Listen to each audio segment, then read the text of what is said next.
On this day in history, we remember the remarkable individuals who shaped our world. Welcome to Who Died Today in History, where we honor their legacies. From artists to leaders, their impact lives on. If you find their stories meaningful, like, subscribe, and hit the bell to stay connected. Thank you to all our amazing channel members for your generous support. Jane Wyman, the acclaimed actress and first wife of Ronald Reagan, passed away on September 10, 2007 at her home in Rancho Mirage, California at the age of 90. Her death was natural, the quiet conclusion of a long life that spanned nearly the entire 20th century. In many ways, her passing reflected the values of her era: dignity, reserve, and the preference for letting achievements rather than personal drama define one's public legacy. Unlike the tabloid-driven celebrity culture of today, Wyman had carefully crafted an image rooted in professionalism and resilience, both on and off the screen. The immediate consequences of her death were felt most strongly within Hollywood and among classic film enthusiasts. Tributes highlighted her Academy Award-winning performance in Johnny Belinda, where she portrayed a deaf-mute woman with striking sensitivity, as well as her versatility across genres, from comedies and musicals of the 1930s and 1940s to the emotionally charged melodramas of the 1950s. For television audiences, she was also remembered as Angela Channing, the commanding matriarch in Falcon Crest, a role that introduced her to a new generation. Wyman's death marked the loss of one of the last living links to Hollywood's golden age, reinforcing the sense that an era of glamour, craft, and restraint had finally closed. Her passing also amplified her legend by sparking renewed interest in her contributions to film history and in her role as a trailblazer. Wyman was the first actress to win an Oscar after divorcing her husband, a fact that gained new resonance in hindsight given Reagan's future presidency.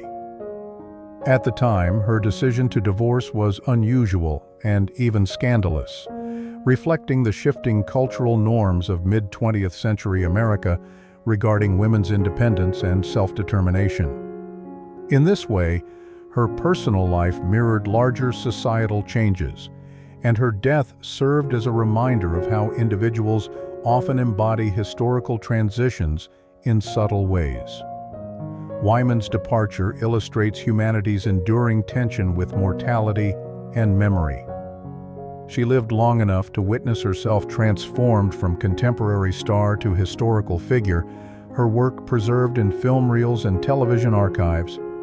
Her legacy demonstrates how we immortalize artists not simply through awards or roles, but through the emotions they leave imprinted on audiences across generations.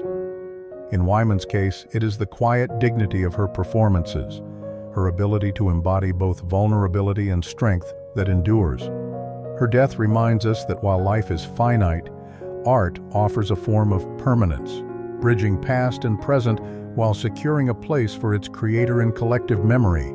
Cliff Robertson, the Oscar-winning actor known for his integrity both on and off the screen, died of natural causes on September 10, 2011, one day after his 88th birthday. His passing was quiet and dignified, mirroring the understated style of a man who consistently resisted the more flamboyant trappings of Hollywood. In many ways, his death reflected the values of his generation, a period when actors often strove to balance artistry with personal principle, even in an industry defined by glamour and compromise. The immediate consequences of Robertson's death were felt in tributes from across the entertainment world. He was remembered not only for his Academy Award-winning performance in Charly, 1968, where he portrayed a man with intellectual disabilities undergoing a radical medical experiment, but also for his later work that introduced him to a younger audience, most notably as Uncle Ben in Spider-Man, 2002. His famous line, "With great power comes great responsibility," became an enduring cultural touchstone, especially poignant when revisited after his passing. In this way, his death reinforced the timelessness of his work, ensuring that his legacy extended far beyond his era. Robertson's career had been marked by both triumph and resistance. In the 1970s, he became a central figure in exposing a studio check-forging scandal, an act that led to his professional blacklisting for several years. His willingness to jeopardize his own career in pursuit of honesty made him a symbol of moral conviction within a notoriously cutthroat industry. When he died, commentators noted not just his performances but also his principles, suggesting that his life had become as meaningful as his art. His death amplified his legend in subtle but lasting ways. By the time of his passing, Robertson had outlived many of his contemporaries from Hollywood's mid-century heyday.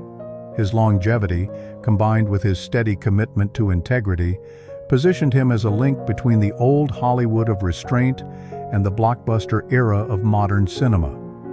Ultimately, Robertson's departure underscores humanity's ongoing dialogue with mortality and memory. While life ends, the values and artistry embodied in one's work can transcend time. Robertson is immortalized not only in the films he left behind, but also in the moral courage he demonstrated in life. Through commemoration, whether in retrospectives of Charly, screenings of Spider-Man, or reflections on his personal ethics, he stands as a reminder that true legacy is measured not just in fame, but in character. Dame Diana Rigg, the acclaimed British actress whose career spanned stage, television, and film, passed away on September 10, 2020, at the age of 82 after a battle with cancer. Her death was reported by her daughter, who emphasized that Rigg spent her final months at home, surrounded by family. In many ways, her passing reflected the quiet dignity with which she had carried herself throughout her life, a contrast to the fierce, glamorous, and commanding characters she so often embodied on screen. The immediate reaction to her death revealed the depth of her cultural impact. Fans and colleagues across generations mourned her, from those who first knew her as Emma Peel in the 1960s television series The Avengers to younger audiences who admired her as Olenna Tyrell, the sharp-tongued matriarch of Game of Thrones. In the latter role, her parting line, "Tell Cersei, I want her to know it was me," became an internet phenomenon and epitomized her enduring wit and power. The breadth of these responses underscored her unique ability to remain relevant across eras, seamlessly moving from the swinging 60s to the peak of 21st century television. Her death did not necessarily shift the course of history in the political sense, but it did amplify her legend within the world of performance. Rigg embodied a type of female strength rarely seen in earlier decades: independent, witty, and unapologetically powerful. In the 1960s, her role in the Avengers symbolized a growing appetite for women characters who were not simply companions to male leads, but equals in intellect and action. This aligned with the rising feminist movement of the time. Decades later, her presence in Game of Thrones reminded audiences that older women could dominate narrative arcs with as much force as younger characters, a challenge to ageist tendencies in Hollywood. In reflecting on her legacy, Rigg's death highlights humanity's complex relationship with memory and performance. We immortalize figures like her not only through the roles they played, but through what those roles signified for broader cultural values. She is remembered in film festivals, streaming marathons, and tributes from fellow actors who regarded her as both a mentor and a peer.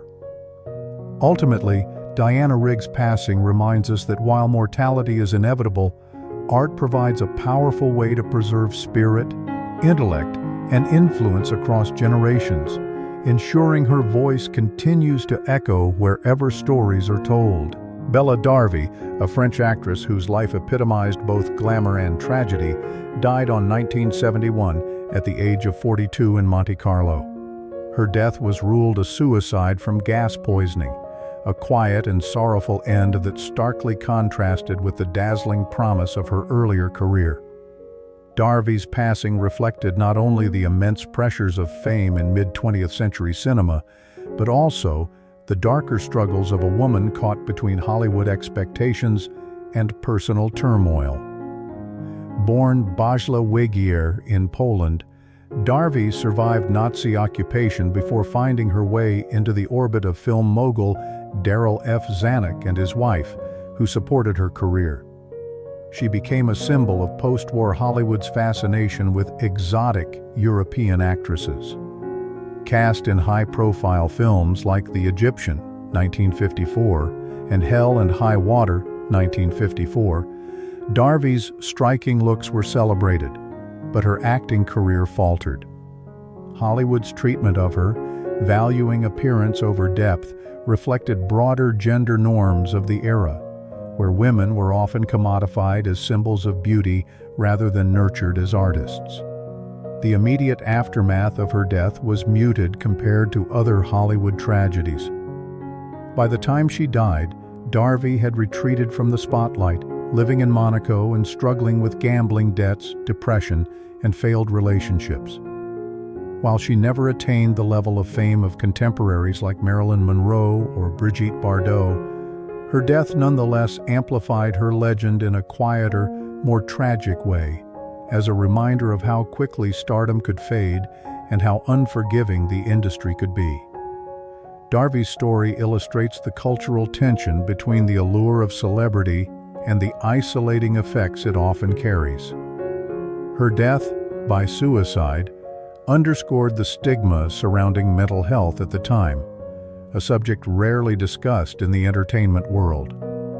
Unlike later decades, when public discourse began to acknowledge the mental health struggles of stars, the 1970s still carried a veil of silence, leaving figures like Darvi largely misunderstood.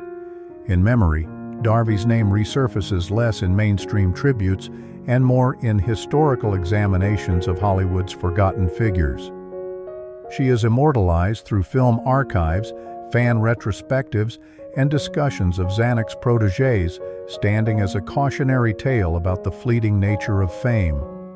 Her life and death remind us that memory often lingers less on career accolades than on the humanity behind the glamour, and that through commemoration, we confront the fragility of even the brightest stars. Patty Berg, one of the most influential pioneers in women's golf, passed away on September 10, 2006, at the age of 88 in Fort Myers, Florida. She died of complications from Alzheimer's disease, a condition that had gradually dimmed the sharpness of her later years, but could not erase the brilliance of her legacy. Her passing was natural, yet it symbolized the inevitable fading of a generation that had fought tirelessly to secure women a place in the sporting world. Berg's life and death reflected the values of perseverance and progress that defined much of the 20th century. Coming of age during a time when opportunities for women athletes were extremely limited, she forged a career that reshaped golf and influenced sports culture at large. As a founding member and the first president of the Ladies Professional Golf Association, LPGA, in 1950, she championed women's visibility in a sport historically dominated by men. Her 15 major championship wins and 60 professional victories placed her among the most decorated players in history, male or female. Her death, therefore, was not merely the loss of a champion, but a reminder of how much ground had been gained in the struggle for women's equality in athletics. The immediate consequences of her passing were tributes from across the sporting world. Fellow golfers and admirers recognized her as not only a competitor, but also an ambassador for the game. Her influence extended beyond records. She was a public speaker, a teacher, and a symbol of resilience after returning to the sport following injuries sustained in World War II military service. The collective remembrance of her achievements upon her death amplified her legend, situating her firmly among sports icons who changed their disciplines fundamentally. Berg's story illustrates how mortality intersects with memory and power. While her physical presence is gone, her legacy endures in the LPGA, in scholarships and youth programs bearing her name, and in the narratives of women athletes who followed her path. Humanity immortalizes figures like Patty Berg not only through trophies and Hall of Fame inductions, but also through the cultural shifts they inspire. Her death serves as a reminder that while time claims even the greatest individuals, their contributions can reshape the possibilities of future generations, ensuring that their influence continues to guide and inspire long after they are gone. Frankie Beverly, the iconic frontman of Maze, passed away at the age of 77 in Los Angeles, California. His death was the result of natural causes, bringing to a close a career that had spanned more than 5 decades and left an indelible mark on the worlds of soul, R&B, and funk. Unlike the tragic or violent endings that often punctuate the lives of musical figures, Beverly's passing was quiet, mirroring the dignity and steady presence he embodied throughout his career. Beverly's death reflected the cultural values of perseverance, authenticity, and community that defined his era and his artistry. Rising to prominence in the 1970s and 1980s, Maze, guided by his smoky vocals and warm stage charisma, became the soundtrack to countless gatherings, celebrations, and moments of resilience in African American communities. His music emphasized unity and love, offering a soulful counterpoint to a period marked by social upheaval and cultural transformation. In this way, his natural passing underscored the enduring nature of his contributions. He was not a figure lost too soon to excess or scandal, but one who lived long enough to see his influence firmly take root. The immediate consequences of his death were felt most strongly among fans and fellow musicians who recognized the magnitude of his contributions. Tributes poured in across social media and at concerts, where artists paused to honor his work. For many, his passing crystallized his role as not just a performer, but as a cultural caretaker whose songs helped shape the fabric of shared memory. Unlike artists whose fame rests on a handful of commercial hits, Beverly's legacy was amplified by the lived experiences his music accompanied: family reunions, block parties, weddings, and moments of joy and struggle alike.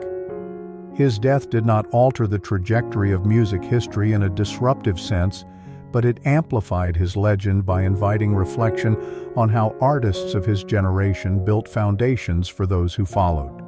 His work lives on through recordings, live performance archives, and in the collective memory of listeners who passed his songs from one generation to the next.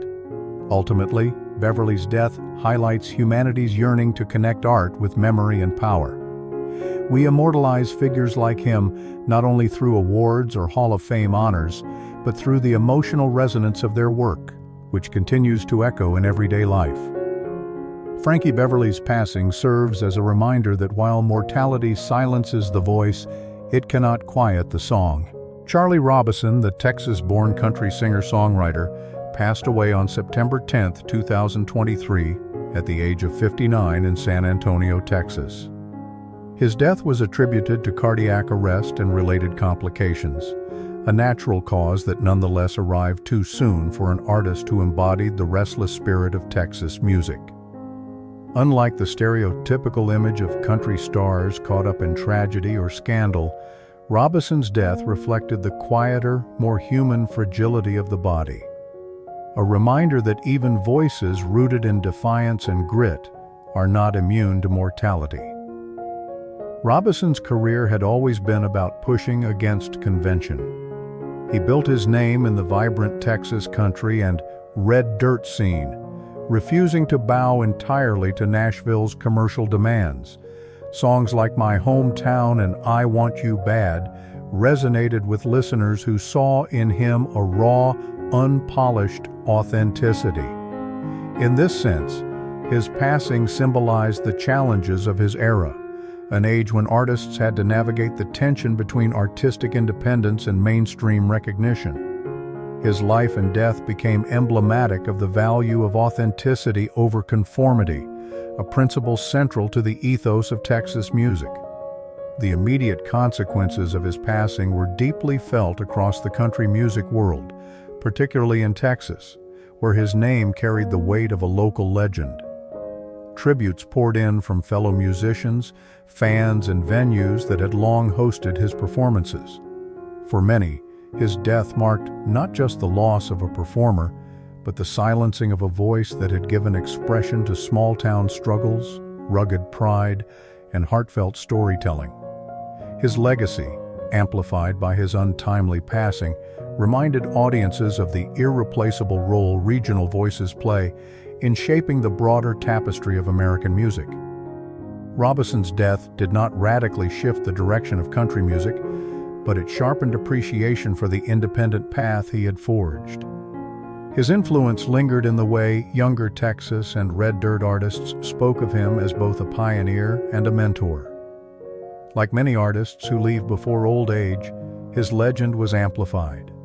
His stubborn refusal to compromise elevated into a symbol of creative courage. Ultimately, Robertson's death underscores humanity's complex relationship with mortality and memory. We immortalize figures like him not through chart-topping statistics, but through the honesty of their songs and the communities they inspire. Through recordings, tributes, and the next generation of artists carrying his spirit forward, Charly Robertson's voice remains woven into the story of country music, proof that authenticity, once shared, never truly dies.